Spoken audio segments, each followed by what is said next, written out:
नमस्कार, study IQ में आपका बहुत बहुत स्वागत है। एक बहुत ही बड़ी खबर आ रही है। दिल्ली की तबलीगी जमात की सभा जो हुई है हाल ही में, वो किस तरीके से इंडिया का नया कोरोना वायरस एपिसेंटर बन सकती है।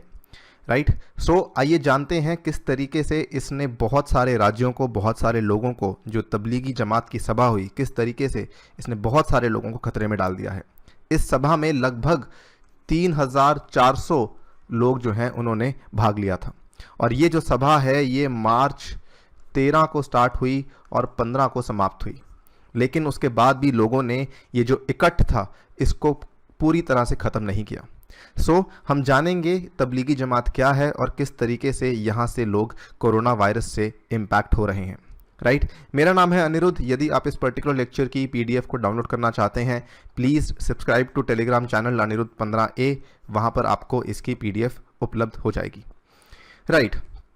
सबसे पहले ये बात करते हैं तबलीगी जमात आखिर है क्या चीज़।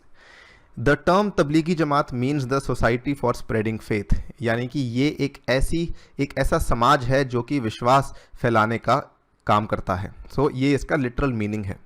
और वैसे ये एक इस्लामिक मिशनरी मूवमेंट है, यानी कि इस्लामी मिशनरी आंदोलन है जिसमें जो मेंबर्स हैं वो केवल भारत से ही नहीं बल्कि देश विदेश बहुत सारे देशों से इसमें मेंबर्स हैं। The group was founded in 1926। इसका निर्माण 1926 में हुआ और इसका जो मेन लक्ष्य था, इसका जो मेन टारगेट था, वो था कि हमें getting Muslims to return to the ways of the faith as practiced in the lifetime of the Prophet Muhammad। जिस तरीके से लोग प्रॉफिट मोहम्मद के टाइम में जो प्रैक्टिसेस होती थी वही प्रैक्टिसेस हम आज दोबारा से शुरू करवाना चाहते हैं मुसलमानों के बीच में। ये जो ऑर्गेनाइजेशन है इसकी जो मेंबरशिप है बहुत ज़्यादा ह्यूज मेंबरशिप है। 150 मिलियन से 250 मिलियन, यानी कि 15 करोड़ से लेकर 25 करोड़ तक की इसकी मेंबरशिप है। It has been called one of the most influential religious movements in 20th century Islam। बहुत ही ज़्यादा इसका इन्फ्लुएंस है, बहुत ज़्यादा प्रभाव है इसका जिस भी देश में इसकी सभाएं होती हैं। They are known to go on a spiritual journey in group for 40 days। ये इकट्ठ में जाते हैं 40 दिन के लिए स्पिरिचुअल जर्नीज के ऊपर। Often living together in crammed rooms. जब भी ये जाते हैं, जहाँ पर भी जाते हैं, ये आमतौर पे या तो किसी डॉर्मेट्री में रहते हैं, डॉर्मेट्री जहाँ पर बेड्स एक के ऊपर एक लगे होते हैं, राइट, या फिर ऐसी जगह पे रहते हैं जहाँ पे बहुत ही कंजेस्टेड रूम्स होते हैं। भारत में इसका जो मेन हेडक्वार्टर है वो निज़ामुद्दीन के इलाके में है जो दिल्ली में स्थित है। निज़ामुद्दीन के मरकज़ में जहाँ पर इनकी गैदरिंग होती है वहीं पर ये लोग स्टे करते हैं। वहाँ पर एक डॉर्मेट्री थी जहाँ पर ये लोग स्टे कर रहे थे। इनके कुछ पुराने तरीकों की वजह से इनको काफ़ी बार क्रिटिसाइज़ किया गया है एज रेट्रोग्रेसिव, यानी कि इनकी सोच थोड़ी पुरानी है, इसके लिए इनको काफ़ी ज़्यादा क्रिटिसाइज़ किया गया है। इस दृश्य में अगर आप देखें, मैंने विकीपीडिया से उठाया है ये, कि तबलीगी जमात की जो मेंबरशिप है इसमें भारत है, Pakistan, Bangladesh, Indonesia, Malaysia, Singapore, काफ़ी सारे देशों के इसमें लोग हैं, काफ़ी सारे देशों के डेलीगेट्स इसमें हिस्सा लेते हैं जब भी इसकी सभा होती है। अब इस सभा ने सबसे पहले अपना प्रकोप फैलाया मलेशिया में। क्यों? क्योंकि मलेशिया में जब ये सभा हुई उसके बाद जब मलेशिया में 673 कंफर्म्ड केसेस आए कोरोना वायरस के, वहाँ पर ये कहा गया कि लगभग 2/3 केसेस जो हैं वो डायरेक्टली इस सभा से जुड़ते हैं, यानी कि उसमें से 2/3 लोग जो है वो इस सभा में भाग ले रहे थे, जिसके चलते इतनी सारी कोविड-19 की इन्फेक्शंस हमें मलेशिया में देखने को मिली। सो मलेशिया में ही ये चीज़ पहले हो चुकी थी। उसके बाद ये सेम चीज़ पाकिस्तान में हुई जहाँ पर जमात ने सभा रखी। A Tablighi Jamaat meeting has also been linked to virus cases in Pakistan, जहाँ लगभग 1.5 लाख लोग गैदर हुए थे 12 मार्च के आसपास। उस टाइम पर आप जानते हैं कोरोना वायरस का प्रकोप किस तरीके से ऑलमोस्ट सभी देशों में फैल चुका था। भारत में अभी शुरू हो चुका था लेकिन उतने बड़े पैमाने पर नहीं था। लेकिन आप जानते हैं कि यहाँ पर बहुत सारे देशों से लोग आते हैं। सो ये पॉसिबिलिटी है कि वहाँ पर भी बहुत सारे केसेस इसके साथ जुड़े हुए हों। आप देख सकते हैं 27 members of Tablighi Jamaat out of the 35 screened at their headquarters in Raiwind, जो इनका पाकिस्तानी हेडक्वार्टर है रायविंद में, जहां पर 35 में से 27 लोगों की स्क्रीनिंग की गई। उसमें से 35 लोगों की स्क्रीनिंग की गई, उसमें से 27 लोग जो हैं वो कोरोना वायरस के लिए पॉजिटिव पाए गए। 90% के आसपास का पॉजिटिव रेट पाया गया तबलीगी जमात के मेंबर्स में से। और ये जो मैं आपको बता रहा हूँ ये 29 मार्च की खबर है। सो काफ़ी ज़्यादा डराने वाली चीज़ है ये। अब ये सभा हुई दिल्ली में।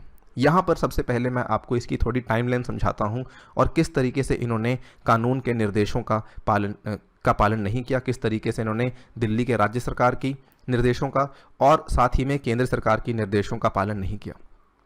सबसे पहले बात करते हैं 13 मार्च से स्टार्ट हुई। 3400 लोग लगभग इकट्ठा हुए निज़ामुद्दीन की मरकज़ में, जहां पर एक रिलीजियस गैदरिंग हो रही थी। 16 मार्च को अरविंद केजरीवाल जो कि दिल्ली के मुख्यमंत्री हैं, उन्होंने अनाउंसमेंट की कि कोई भी रिलीजियस गैदरिंग उनके प्रदेश में नहीं हो सकती जहां पर 50 से ज़्यादा लोग इकट्ठे हों। यहां पर 3400 लोग इकट्ठे हुए थे। अब वैसे तो ये जो सभा थी 15 मार्च को ख़त्म होने वाली थी, लेकिन हुआ क्या, बहुत सारे लोग अभी भी निज़ामुद्दीन मरकज़ में ठहरे रहे, उन्होंने उस जगह को खाली नहीं किया। 20 मार्च को 10 इंडोनेशियन लोग वहां से निकले who attended the gathering in Delhi, they test positive in Telangana. जब वो निकले वो तेलंगाना गए। अब आप ये भी अंदाज़ा लगा सकते हैं कि वो तेलंगाना किस रूट से गए होंगे, या तो बाय एयर गए होंगे या बाय ट्रेन गए होंगे। सो 10 इंडोनेशियंस जो हैं वो जो दिल्ली में सभा अटेंड करके आए थे वो पॉजिटिव आए। ये 20 मार्च तक की कहानी है। उसके बाद 23 मार्च को 1500 लोगों ने मरकज़ को वेकेट किया। आपको मालूम होगा 22 मार्च को जनता कर्फ्यू था, राइट। उस दिन किसी भी तरह की एक्टिविटी ऑलमोस्ट पूरे देश में नहीं हुई। 23 मार्च को लगभग 1500 लोगों ने मरकज़ को वेकेट किया, मरकज़ को खाली किया। अभी भी मरकज़ के अंदर लगभग 1000 लोग बाकी हैं। 24 मार्च को प्रधानमंत्री जी ने अनाउंस किया कि भारत में 21 दिन का लॉकडाउन होगा और किसी तरह की रिलीजियस गैदरिंग नहीं हो सकती, केवल आवश्यक सेवाओं के लिए ही हमारा देश खुला रहेगा। 24 मार्च को निज़ामुद्दीन की पुलिस ने बोला कि रिमेनिंग लोग जो हैं मरकज़ में उनको वहाँ से खाली करना है, राइट। क्योंकि मालूम तो होना चाहिए कि कितने लोगों को कोरोना वायरस है या फिर क्या अंदर ये किसी तरह की सोशल डिस्टेंसिंग मेंटेन कर पा रहे हैं। तो हमें मालूम है कि निज़ामुद्दीन का जो मरकज़ का इलाका है वो बहुत ही क्रैम्ड एरिया है, बहुत ही कंजेस्टेड एरिया है, वहाँ पर सोशल डिस्टेंसिंग मेंटेन नहीं हो पा रही थी। इसी के चलते पुलिस ने कहा कि आपको इस एरिया को खाली करना है, इलाके को खाली करना है। लेकिन 24 मार्च तक की कहानी ये रही। 25 मार्च को उन्होंने जो पुलिस के निर्देश थे, पुलिस की जो गाइडलाइंस थी, उनको नहीं माना। लगभग 1000 people are still residing in the area. एक मेडिकल टीम विजिट करती है Markaz and suspected cases are isolated in a hall within the building. तो उसी बिल्डिंग के अंदर उस मेडिकल टीम ने जो सस्पेक्टेड केसेस थे उनको अलग किया। इसके बाद क्या होता है, 26 मार्च को an Indian preacher who attended the gathering is tested positive and dies in Srinagar.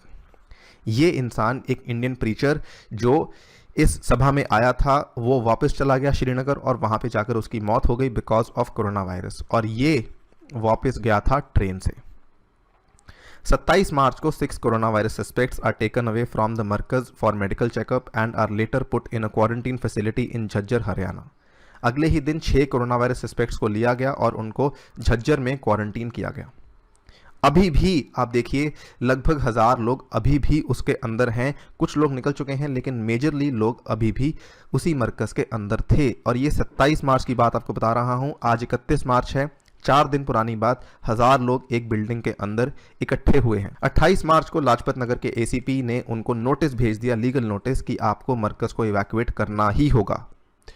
29 मार्च को मरकज़ के ऑफिशियल्स ने रिस्पॉन्ड किया एसीपी के लेटर को, उन्होंने जवाब दिया। उनकी प्रतिक्रिया ये रही कि हम किसी भी नए आदमी को अंदर नहीं आने दे रहे क्योंकि नेशन वाइड लॉकडाउन अनाउंसमेंट हो चुकी है। लेकिन आप इन लोगों की बेवकूफ़ी देखिए कि इन्होंने अभी भी उसको इवैक्यूएट नहीं किया। इनका ये जवाब था कि हम किसी नए इंसान को अंदर नहीं आने दे रहे।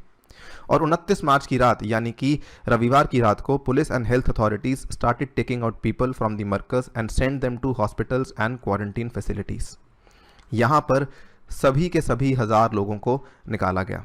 और ये संडे नाइट की कहानी है, 29 मार्च की नाइट की कहानी है कि 300 लोगों को हॉस्पिटल में रखा गया और 700 लोगों को क्वारंटीन में रखा गया। इसके बाद क्या होता है, इसके बाद आज की न्यूज़ आ रही है 7 deaths have been linked to the religious gathering at Markaz Nizamuddin, the Delhi headquarters of Tablighi Jamaat, and 24 cases have already been confirmed. इन्होंने आप देख सकते हैं किस तरीके से निर्देशों की पालना नहीं की, कानून को हाथ में लिया, और 7 डेथ्स ऑलरेडी लिंक हो चुकी हैं रिलीजियस गैदरिंग के साथ और 24 केसेस ऑलरेडी कंफर्म हो चुके हैं। यहाँ पर जो 6 लोगों की मौत हुई है वो हुई है तेलंगाना में। तेलंगाना सीएम ऑफिस का ये ट्विटर हैंडल है। उन्होंने ट्वीट किया कि 6 लोगों की मौत हुई है जिन्होंने मरकज़ में निज़ामुद्दीन में जो रिलीजियस कॉन्ग्रीगेशन जो सभा हुई थी उसको अटेंड किया था। 2 मरे गांधी हॉस्पिटल में, 1 मरा Apollo hospital, global hospital Nizamabad और गढ़वाल में। तेलंगाना सरकार ने ये पब्लिक नोटिस जारी कर दिया है। ये आज शाम की बात है, 31 मार्च की बात है। उन्होंने पब्लिक नोटिस जारी कर दिया है कि प्लीज़ जो भी लोग अटेंड करके आए थे प्लीज़ बाहर आइए और अपने आप को टेस्ट करवा सकते हैं। इसके बाद संडे नाइट से आपको मैंने बताया कि लगभग 1000 लोगों को इवैक्यूएट किया जा चुका है। केवल यही नहीं, उसके बाद आप देखिए इसमें से जो 3400 लोग आए थे उसमें से लगभग 2000 लोग जो थे उसमें बहुत सारे देशों से लोग आए थे। Malaysia, Indonesia, Thailand, Nepal, Myanmar, Kyrgyzstan, Saudi Arabia, यहाँ तक कि Afghanistan, Algeria, Djibouti, Sri Lanka, Bangladesh, England, Fiji, France, Kuwait, कितने सारे देशों में से लोग आए जिन्होंने इस सभा को अटेंड किया। आज शाम की ही खबर आई है दिल्ली सरकार के द्वारा, अरविंद केजरीवाल ने अनाउंस किया है कि 441 लोगों को जिनको निज़ामुद्दीन मरकज़ से बाहर निकाला गया उनको सिम्टम्स हैं कोविड-19 के। तो अभी तक तो केवल ये था कि 1000 लोगों को निकाला गया है और 300 लोगों को हॉस्पिटल में डाला गया था और 700 लोगों को डाला गया था क्वारंटीन में। लेकिन अभी शाम की न्यूज़ आ रही है कि 441 लोगों को मरकज़ में से जो निकाला गया वो सिम्टोमेटिक हैं, उनको कुछ कोविड-19 के सिम्टम्स आ रहे हैं। काफ़ी ज़्यादा जो है मैं कहूँगा डराने वाली स्थिति हो चुकी है इस पर्टिकुलर एक सभा, इस पर्टिकुलर एक रिलीजियस कॉन्ग्रीगेशन की वजह से। और यही नहीं, इसके चलते पूरे देश के कई सारे प्रदेशों में संकट फैल रहा है। 27 मार्च की बात है, 6 लोग जिन्होंने दिल्ली में इस मीटिंग को अटेंड किया वो अंडमान निकोबार आइलैंड में पॉजिटिव पाए गए। और अगेन ये लोग भी अंडमान निकोबार आइलैंड गए थे तो लाजमी है कि किसी फ्लाइट से गए होंगे या फिर किसी शिप से गए होंगे। Besides, a 65-year-old man who died of coronavirus at a hospital in Jammu Kashmir, Srinagar on March 26 had attended the congregation. ये वही इंसान है जो इंडियन प्रीचर था जिसकी मौत 26 मार्च को हुई। वहीं पर एक 52-year-old man tested positive after his return to Guntur in Andhra Pradesh state. So, आप देख सकते हैं कितना ज़्यादा एक सभा की वजह से जो है पूरे देश में इसका प्रकोप फैल गया और कितने सारे लोग सडनली पॉजिटिव हो रहे हैं। फिलहाल का जो इंडिया का काउंट है वो लगभग 1300 के आसपास है और अगर ये एपिसेंटर से जो केसेस निकले हैं अगर ये सडनली पॉजिटिव पाए जाते हैं तो ना जाने कितने सारे और केसेस पॉजिटिव पाए जाएंगे। अब यहाँ पर दिल्ली सरकार की प्रतिक्रिया ये रही कि केजरीवाल ने बोल दिया है कि जो पुलिस केस फाइल किया जाए against the mosque administration for negligence, जो कि मेरे हिसाब से बहुत ही सही कदम है। और दूसरी चीज़, गृह मंत्रालय ने भी यहाँ पे बहुत बड़ा कदम लिया है। MHA is in touch with various states to identify the over 3000 people among them foreigners from the other south east Asian countries. तो MHA ने बेसिकली अपनी प्रतिक्रिया में ये दिया है कि जो 3000 लोग हैं हम उनको ट्रेस करना स्टार्ट कर रहे हैं, इनमें फॉरेनर्स भी इंक्लूड हैं ताकि जो कॉन्टैक्ट ट्रेसिंग है वो हो सके। कॉन्टैक्ट ट्रेसिंग से पता लगाया जाएगा कि वो जो लोग हैं वो किसके और कॉन्टैक्ट में, किसके और टच में आए थे। और ये सभी जो लिस्ट हैं of all those who came from abroad has already been send to the state governments. राज्य सरकारों को इनकी लिस्ट ऑलरेडी फॉरवर्ड कर दी गई है। साथ ही में गृह मंत्रालय ने एक बहुत ही बड़ा स्टेप लिया है। Centre has black listed 800 Hindon Asian Tablighi Jamaat preachers for violating visa rules during corona virus lockdown. क्योंकि कोरोना वायरस लॉकडाउन के चलते उन्होंने निर्देशों की पालना नहीं की तो उन्होंने 800 इंडोनेशियन तबलीगी जमात प्रीचर्स को ब्लैक लिस्ट कर दिया है। कुछ कानूनी कदम लिए जा रहे हैं लेकिन स्थिति काफ़ी ज़्यादा चिंताजनक है यहाँ पर और मैं समझता हूँ कि अभी हम कुछ नहीं कह सकते। आने वाले दिनों में मालूम पड़ेगा कि स्टेट की सिचुएशन क्या है और कितने सारे लोग इसमें पॉजिटिव पाए जा रहे हैं। लेकिन जो परसेंटेज यहाँ से आ रही है उससे अनुमान लगाया जा सकता है कि ये बहुत बड़ा संकट अभी आने वाला है। इसी के साथ वीडियो को यहाँ समाप्त करते हैं। As always stay tuned and please stay safe, stay inside your homes. Twitter पे भी आप मेरे साथ जुड़ सकते हैं नीचे दिए गए हैंडल के ऊपर। And please subscribe to study IQ।